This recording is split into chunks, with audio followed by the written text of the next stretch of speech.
आप सभी को आज मैं बताने वाली हूँ कि मैं पार्क में जाके कौन-कौन से योगा आसन करती हूँ, जो कि मुझे हेल्प करती है मेरी बॉडी को फिट एंड फाइन रखने में।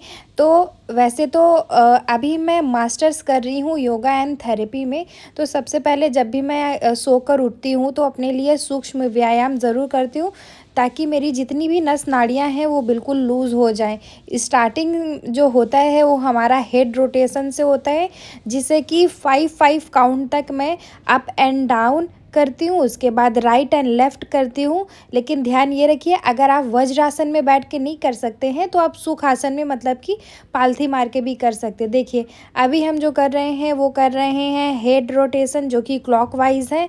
5 राउंड तक ये भी मैं करूँगी और उसके बाद इसको चेंज करके सेम अभ्यास करूँगी एंटी क्लॉकवाइज़।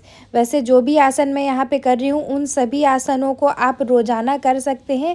ध्यान ये रखिए, अपनी बॉडी और फ्लेक्सिबिलिटी के अनुसार यहाँ पे कर सकते हैं। अगर कोई भी आसन आपको ऐसा लगता है कि आप नहीं कर पा रहे हैं तो मुझे कमेंट करके ज़रूर बता दीजिएगा, तो उससे रिलेटेड मुझे जो भी ब्रेक डाउन करना होगा ना उस आसन के बारे में, तो मैं आपके लिए एक डिटेल वीडियो बनाऊंगी जो कि मेरे योगा के चैनल पे जाएगा, जिसका नाम है योगा विथ रोशनी। अगर आपको अभी तक नहीं पता है तो आपको मैं अपनी आईडी जो है वो यहाँ पे टैग कर दूँगी, जिसमें आप जाकर और वहाँ पे आप सारी डिटेल वीडियो जो है वो चेक कर सकते हैं। तो उसके बाद मैंने हैंड इन एंड आउट करा और अप एंड डाउन करा, हैंड रोटेशन करा क्लॉकवाइज एंड एंटी क्लॉकवाइज।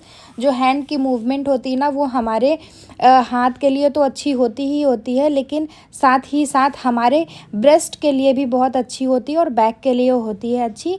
क्योंकि आजकल देखा गया है 14 साल की बच्ची से लेके 70 साल की औरत जो होती हैं उनको ब्रेस्ट कैंसर से रिलेटेड बहुत ज़्यादा प्रॉब्लम होता है। और इसकी जो स्टार्टिंग होती है वो होती है अर्ली 40s, मतलब 40 साल से पहले जो भी इसके सेल्स होते हैं वो बनना स्टार्ट हो जाते हैं। फिर हमारी जो भी पूरे दिन की डेली की एक्टिविटी होती है उस पे डिपेंड करता है कि हमारी जो कैंसर है, कैंसर के जो सिम्टम्स है वो आगे चल के और भी बढ़ते जाते हैं। तो इसके लिए आपको क्या करना है, अगर आप क्योर करना चाहते हैं अपने कैंसर को, तो अभी से ही स्टार्ट कर लिए अपने जो पूरे दिन में अपने अभ्यास को करने के लिए, ताकि आपको कोई भी यहाँ पे परेशानी ना हो। क्योंकि अगर आप अर्ली स्टेज में नहीं करेंगे ना तो आगे जाके जब वो कैंसर के जो सिम्टम्स है बहुत ज़्यादा बढ़ने लगते हैं, फिर उसके बाद क्या होता है कि ऑपरेशन करना होता है, जिसकी वजह से कीमोथेरेपी होती है और बहुत सारी ऐसी यहाँ पे ऑपरेशंस होते हैं जिसमें आपको और आपकी जो बॉडी है उसको बहुत ज़्यादा सफ़र करना होता है। तो चलिए, अभी तो हमने हैंड मूवमेंट कर लिया है और हेड रोटेशन कर लिया, अब हम कर रहे हैं लोअर बॉडी के लिए वर्कआउट। तो यहाँ पे जो मैं फॉलो करती हूँ वो मेरा बेसिकली होता है ऊपर से नीचे तक का, मतलब कि मैं हेड से ही स्टार्ट करती हूँ और फिर उसके बाद उसको डाउन तक लेकर जाती हूँ, मतलब हेड टू टो। मतलब सबसे पहले मैंने हेड रोटेशन करा, फिर अपने चेस्ट पे काम करा और फिर उसके बाद लोअर बॉडी पर काम करती हूँ। बहुत ही आराम से मैं यहाँ पे अश्व संचालन आसन कर रही हूँ। जितनी भी फ्लेक्सिबिलिटी हो, ध्यान ये रखिए उतना ही करिएगा। उससे ज़्यादा अगर आप पहले दिन ही अगर स्ट्रेच कर देंगे तो हो सकता है कि आपके जॉइंट्स जो हैं वो आपको बहुत ज़्यादा पेनफुल हो जाएं। आराम से इन अभ्यासों को करने के बाद और साथ ही साथ पूरा दिमाग कितना ज़्यादा शांत हो गया था। और मैंने यहाँ पे देखा है कि बहुत सारे आजकल बच्चों को भी एंजाइटी और डिप्रेशन होने लगा है। वो छोटी छोटी बात में इतना परेशान हो जाते हैं जिसकी कोई सीमा नहीं, और उसके बाद घर पे जाते हैं और फिर घर में भी वो किसी को अपनी बात बता नहीं पाते हैं। तो इसके लिए हमें क्या करना पड़ेगा, अगर हो सके तो हमारे घर में जितने भी लोग हैं उसमें से किसी एक को हमें अपना बेस्ट फ्रेंड बनाना चाहिए, या तो फिर आपका कोई दोस्त हो या कि कोई फ्रेंड हो, उनको जाके अपनी सारी चीज़ें बताइए। लेकिन ट्राई ये करिए कि अगर आपको कोई दिक्कत हो रही है तो आप खुद इतने कैपेबल बने ताकि आप वो सही रास्ता ढूंढ पाए जो भी आपको दिक्कत हो रही है। क्योंकि अगर आप बाहर किसी भी चीज़ को या कि शांति को या कि कुछ भी चीज़ ढूंढने निकलेंगे तो वो आपको कभी भी नहीं मिलेगी। बस आपकी जो मन की शांति है, पीस है, और जो भी आपको करना है वो आपके अलावा और कोई नहीं कर सकता, ये ज़रूर ध्यान रखिएगा। तो अभी हमने कर लिया है आसन, अब हम थोड़ी देर के लिए शव आसन में लेट जाएंगे। ये इतना ज़्यादा इम्पॉर्टेंट है शव आसन में लेटना, क्योंकि हम अपने बॉडी को यहाँ पे स्ट्रेच कर रहे हैं। ध्यान ये रखिए, कभी भी अगर आप कोई भी योगा आसन अभ्यास या कि फिर कुछ भी बॉडी से रिलेटेड एक्टिविटी कर रहे हैं तो अपनी बॉडी को बिल्कुल इतना ज़्यादा नहीं थका देना है कि वो बिल्कुल एग्जॉस्ट हो जाए, क्योंकि पूरे दिन अभी काम भी करना है इसी बॉडी के साथ। तो रिलैक्स होकर अभी अभ्यास करेंगे और यहाँ पे अपने दिन की जो शुरुआत है बहुत अच्छे से करेंगे। देखिए, शवासन करने के बाद वापस से अपने लेग रोटेशन में मैं यहाँ पे आ गई, टेबल टॉप पोजीशन में आ जाएंगे और उसके बाद अपने एक पैर को उठाया और बहुत ही अच्छे से रोटेट करेंगे। इससे क्या होता है, हमारे जो पैर के जो जॉइंट होते हैं ना उसमें बहुत अच्छी फ्लेक्सिबिलिटी आती है और जो जॉइंट होते हैं वो मजबूत होते हैं। साथ ही साथ आपका दोनों हाथ जो आगे आपने रखा हुआ है और जो आपका पैर का एक घुटना है वो भी बहुत अच्छे से मजबूत हो रहा है। और हमने एक साइड से तो क्लॉकवाइज और एंटी क्लॉकवाइज कर लिया है, अब करेंगे हम सेम अभ्यास दूसरे साइड से क्लॉकवाइज और एंटी क्लॉकवाइज। मैं इतना डिटेल में आपको इसलिए बता रही हूँ ताकि आपको कोई भी दिक्कत ना हो, ताकि आप अपने आसन को जब आप अपने बॉडी के साथ प्रैक्टिस करते हैं उसमें आपको बारीकियों का ध्यान रहे। अभी हमने करा कैट एंड काऊ पोज का अभ्यास जो कि हमारे बैकबोन के लिए बहुत ज़्यादा अच्छी होती है, और अभी मैं कर रही हूँ ये पिजन पोज है। ठीक है, पिजन पोज में जब आप बैठते हैं ना तो आपकी जो रिप्रोडक्टिव ऑर्गन्स हैं तो वो बहुत ही अच्छे से एक्टिवेट होती है और थोड़ा सा स्ट्रेच भी होता है। आजकल की जो महिलाएं हैं उनको पीसीओडी, पीसीओएस, फाइब्रॉइड डिसऑर्डर से रिलेटेड इतना ज़्यादा परेशानी होती है, जो कि स्टार्ट होता है अर्ली 15 से लेके 45 एज तक पीसीओडी स्टार्ट हो जाता है, जिसका जो है वो मुख्य कारण यही है कि आपके पूरे दिन में आपकी जो एक्टिविटी है वो बहुत ज़्यादा कम हो जाती है। अच्छे से नींद ना लेना, अच्छा खाना ना खाना, अच्छे से यहाँ पे एक्सरसाइज ना करना, या कि फिर बहुत ही ज़्यादा एंजाइटी, डिप्रेशन और आपके जो मन है उसकी शांति एकदम भंग हो जाती है, जिसकी वजह से आप कहीं भी कंसंट्रेट नहीं कर पाते हैं। और स्मोकिंग हो गई, ड्रिंकिंग हो गई, ये सारी जो फैक्टर्स हैं वो रहते हैं पीसीओडी का एक मुख्य कारण।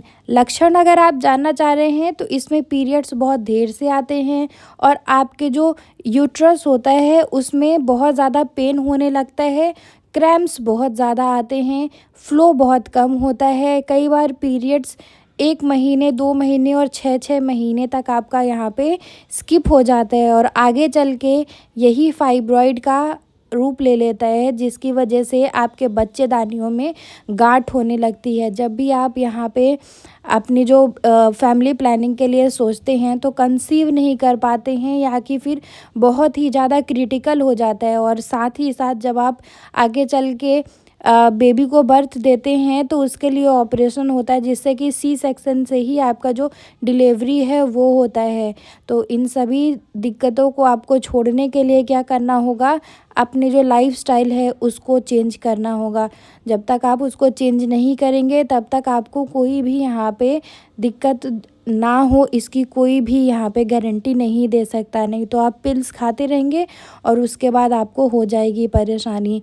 देखिए, अभी हमने आसन का अभ्यास तो कर लिया, अभी हम करेंगे प्राणायाम का अभ्यास, जो कि होगा हमारा सबसे पहले नॉर्मल ब्रीदिंग से स्टार्ट हम करेंगे। बीच बीच में अपनी बॉडी को कूल करने के लिए हम अपनी जो ब्रीदिंग है उसको अच्छे से रेगुलाइज करेंगे, जैसे कि प्राणायाम करेंगे और अच्छे से नॉर्मल ब्रीदिंग करेंगे, और आगे चल के हम भ्रमरी प्राणायाम भी करेंगे, जो कि आपकी जो नस है ना उनको शांत करने में बहुत ज़्यादा हेल्प करती है। हमारे जो ब्रेन है उसमें बहुत ज़्यादा दर्द होता है या कि बहुत घबराहट होने लगती है, आपके मल्टीपल थॉट्स आने लगते हैं, तो ये सारा कुछ आपको बहुत ही ज़्यादा रिलैक्स करेगा। देखिए, भ्रमरी प्राणायाम जब आप करते हैं तो अपने सारे सेंस को बंद कर लीजिए और उसके बाद नाक से सांस लीजिए और उसको अपने गले के कंठ से निकालिए और एक मधुमक्खी की आवाज़ निकालेंगे, और उसके बाद आराम से यही अभ्यास मिनिमम 5 से 6 राउंड तक करेंगे और उसके बाद अपने हाथ को रखेंगे, अचानक से खोलेंगे नहीं आँखों को, पहले आराम से रगड़िए और उसके बाद हाथ को रखिए अपने आँख में और फिर धीरे से उठाइए।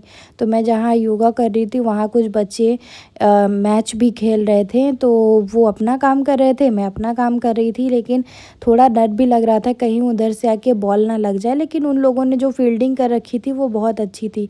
चलिए, अभी तो हमने प्राणायाम का अभ्यास कर लिया। फिर उसके बाद मैं थोड़ी देर के लिए ना लेट गई थी और लेटने के बाद मुझे ऐसा लगा कि मेरे से चक्रासन जो है वो नहीं होता है। वैसे तो चक्रासन मैं पहले कर पाती थी, लेकिन बीच में मैंने छोड़ दिया था ना, तो उसकी वजह से फ्लेक्सिबिलिटी बहुत ज़्यादा ख़राब हो गई थी। अभी मैं घर चली गई थी क्योंकि ईद था और ईद के बाद थोड़ा सा यहाँ पे घर जा गई थी और उसके बाद प्रैक्टिस छोड़ दिया था। तो अभी आज आज से लेके मतलब अब मैंने यहाँ पे वो करा है कि प्लानिंग करी है कि अब मैं रोज़ जाऊंगी, अच्छे से वर्कआउट करूंगी, अच्छे से योगा आसन का अभ्यास करूंगी और फिर उसके बाद अपने बॉडी का बहुत अच्छे से ध्यान भी रखूंगी। चलिए करते हैं यहाँ पे शीर्ष आसन का अभ्यास, जिसके लिए आप अपने अकेले ना करें। अगर आपको ऑलरेडी शीर्षासन आता है तभी अकेले करें, नहीं तो गाइडेड योगा टीचर के साथ ही करें, ताकि आपके जो बैक बोन है उसमें कोई भी असर ना हो। क्योंकि कभी भी आप जब शीर्षासन करते हैं तो आपका बैक बोन बहुत ज़्यादा इम्पॉर्टेंट होता है, और क्योंकि उसमें हम अपने कोर को मजबूत करके फिर अपनी लोअर बॉडी को ऊपर की साइड होल्ड करते हैं, और होल्ड करते टाइम आपका जो हाथ है वो पूरा का पूरा अपना जो भार है वो यहाँ पे संभाल के रखता है आगे का, और पीछे के लिए आपके जो सिर है वो काम करते हैं। तो कभी भी अगर आपको लगता है कि आप मिस बैलेंस हो रहे हैं तो आराम से पैर को ज़मीन पर रखिए कंट्रोल के साथ। नहीं तो पहले जब प्रैक्टिस करने जा रहे हैं तो उसमें आपको दीवार का सहारा लेकर ही करना है, अदरवाइज़ यहाँ पे आप गिर भी सकते हैं अगर फर्स्ट टाइम कर रहे हैं तो ऐसे कोई घबराने वाली तो बात नहीं है। आप मेरा अगर YouTube channel yoga with Roshni follow कर रहे हैं तो मैं ऑलरेडी आपको इसके बारे में बारीकियाँ जो होगी वो ऑलरेडी मैं बता दूंगी, और मैंने एक वीडियो भी बनाया है हाउ टू डू शीर्ष आसन करके, तो वो भी आप जाके देख सकते हैं। तो अब हम अगला जो अभ्यास कर रहे हैं वो भी यहाँ पे जो होगा वो हेड स्टैंड का ही एक वेरिएशन होगा। तो उसके लिए पहले आपको क्या करना होगा, रिलैक्स करना होगा, तभी जाके आगे ये जो आसन है उसको प्रैक्टिस करें। आराम से अपने हाथ को अच्छे से यहाँ पे रख लिया है योगा मैट में, सर को भी रख लिया है अपने हाथ के सपोर्ट से। फिर अपने एक पैर को बाहर निकाला, दूसरे पैर को बाहर निकाला, अब खड़े हो गए हैं सिर और हाथ के बल। और अभी इसी अवस्था में आपको बैठ के यहाँ पे होल्ड करना होगा। होल्ड करिए 10 9 8 7 6 5, वेरी गुड। आराम से अपने पैर को रखिए हाथ के ऊपर, और उसके बाद अपनी जो पॉस्चर है उसको रिलीज़ करने के लिए आ जाइए योगा मैट में। चलिए, आगे का जो भी आसन है वो यहाँ पे पहले हम देखेंगे, और फिर अगर कोई भी डाउट होगा तो आप कमेंट भी कर सकते हैं। अगर आप आसन रोज़ाना करते हैं तो आप हेल्दी एंड फिट हो रहेंगे ही, और साथ ही साथ आजकल गर्मियाँ बहुत पड़ रही है तो आपको डिहाइड्रेशन से रिलेटेड कोई प्रॉब्लम ना हो। तो इसके लिए आप क्या करें कि पानी निरंतर पीते रहें, ठीक है। और साथ ही साथ आपको खाने का भी खास ध्यान रखना होगा, ओवर ईटिंग ना करें, और बहुत ही अच्छे से अपने आप को ध्यान रखिए। अभी जो मैं कर रही हूँ वो स्प्लिट है, और जिसके साथ मैंने अपने अपर बॉडी को नीचे की तरफ लिया है और उसको होल्ड करा है थोड़ी देर के लिए। चलिए, अभी हमने यहाँ पे अपने पैर को मोड़ लिया है, जो कि है पिजन पोज का एक वेरिएशन। पिजन पोज को भी होल्ड करेंगे, जो कि लोअर बॉडी फ्लेक्सिबिलिटी के लिए बहुत ही ज़्यादा अच्छी होती है। आराम से होल्ड करिए, होल्ड करिए, होल्ड करिए, वेरी गुड। आ जाइए अपने योगा मैट में वापस। और अब हम अभ्यास कर रहे हैं जो कि है, उससे पहले हम थोड़ा सा अपने पैर को सामने की तरफ स्लाइड करेंगे, और सेम पिजन पोज में ही दूसरे साइड से भी अपने पोस्चर को होल्ड करेंगे। वेरी गुड, बहुत बढ़िया। चलिए, जैसे कि मैंने यहाँ पे आपको बताया कि पिजन पोज़ लोअर बॉडी के लिए बहुत ज़्यादा अच्छा होता है, उसी तरीके से आपको अपने अभ्यास को करना होगा और समय-समय पर आपको यहाँ पे सांस भी कंटिन्यू करनी होगी और अपने पूरे शरीर को रिलैक्स करके करना है, क्योंकि योगा का नाम ही है एक योग होता है जो कि आपकी बॉडी को आपके आत्मा से जोड़ देता है और जिसमें कि आपको बहुत ही अवेयरनेस के साथ अपने सारे पोस्चर करने हैं, अपना ध्यान रखना है, अच्छा खाना है, अच्छा पीना है, अच्छे लोगों के साथ रहना है और साथ ही साथ एक बहुत ही अच्छा इन्वायरमेंट बनाना है जिसमें कि हम सभी एक दूसरे की हेल्प करें। ध्यान ये रखिए, जैसे एक बूंद गा दरिया नहीं बनता है, वैसे ही एक अकेला आदमी चाहे कुछ भी कर ले, वो कभी भी यहाँ पे आगे नहीं बढ़ सकता है। तो आप कभी भी कुछ भी काम करें तो अपने परिवार वालों का ज़रूर ध्यान रखिए। अपने फैमिली हो गई है, भाई बहन, जो भी चीज़ें हैं उन सभी का ध्यान दीजिए और अपने अभ्यास को जो है वो अपने रोज़ के काम में जोड़िए, क्योंकि कभी भी हम अगर कुछ भी काम कर रहे हैं, अगर उसको हम अपने परिवार से जोड़ लेते हैं तो वो जो काम है वो और भी ज़्यादा अच्छा हो जाता है, जिससे कि हमारी अलग एक एनर्जी नहीं लगती है। हमारी अलग एक एनर्जी के साथ साथ घर वालों की जितनी भी एनर्जी होती है सब हमें दुआएं देती हैं, हमारी भलाई सोचती हैं और पूरे दिन में किए गए काम को सफल बनाती है। अभी हम करेंगे प्राणायाम का अभ्यास। आराम से बैठ जाइए और यहाँ पे अनुलोम विलोम प्राणायाम का अभ्यास कर रहे हैं, जो कि है हम अपने एक नॉस्ट्रिल से अंदर की तरफ सांस लेंगे और दूसरे की तरफ सांस छोड़ देंगे। इनहेल करिए वापस से एंड एक्सहेल, वेरी गुड। आराम से अपने सर को नीचे झुकाया, आँख को अचानक यहाँ पे नहीं खोलेंगे, क्योंकि मुझे डर लग रहा था कि वहाँ पे बच्चे जो हैं वो बैट बॉल खेल रहे थे, क्रिकेट, तो मुझे लग रहा था कहीं वो बॉल आके मेरे सर पे टनने से ना लग जाए, जिसकी वजह से आज मेरा पूरा दिन ख़राब हो जाए। तो मैं थोड़ा थोड़ा खोल खोल के अपनी आँखों को देख भी रही थी कि कहीं कहीं से बॉल ना आ जाए और मेरे जो सर है उसमें आके लग जाए। चलिए, बहुत ही आराम से सांस लीजिए और सांस छोड़िए। Inhale and exhale, inhale and exhale, inhale and exhale, inhale and exhale, very good. चलिए, चल लेते हैं, अपने योगा मैट को इकट्ठा करते हैं और घर चलते हैं। और घर में भी अभी ही पेड़ को हम यहाँ पे चेक करेंगे, क्योंकि कई सारे जो गमले थे ना तो उसमें थोड़ा मिट्टी की कमी हो गई थी और गर्मी बहुत ज़्यादा हो रही थी, तो पत्ते भी सूख रहे थे। तो मैंने वही सोचा कि और भी ज़्यादा धूप ना हो जाए, तो इसके लिए मैं कम से कम 1 से 1.5 घंटे तक अपने अभ्यास को जो है वो करा और उसके बाद अपने योगा मैट को समेट के और फिर घर की तरफ निकल गई थी। लेकिन घर की तरफ जाने से पहले मुझे कुछ ग्रॉसरी का सामान भी लेना था, तो मैंने वही डिसाइड करा कि योगा मैट जैसे ही हो जाएगा और फिर उसके बाद योगा के बाद मैं जब घर जाऊंगी तो अपना सारा सामान जो है वो भी लेकर जाऊंगी, ताकि कुछ भी चीज़ों की कमी ना हो। क्योंकि जब हम पूरे दिन घर पे रहते हैं तो हमें क्रेविंग होती है कि चलो कुछ खाते हैं, चलो कुछ खाते हैं। अगर उस टाइम पे नहीं होता है ना, तो आप अगर पहले लाकर नहीं रखते हैं तो फिर वो जाके बाद में आपको दिक्कत होता है कि फिर आपको बार बार जाना पड़ता है। और धूप इतनी ज़्यादा तेज़ हो रही है कि थोड़े देर भी अगर आप बाहर बैठे रहते हैं तो आपका जो बॉडी है वो बहुत ज़्यादा डार्क हो जाती है या कि फिर जलने लगती है।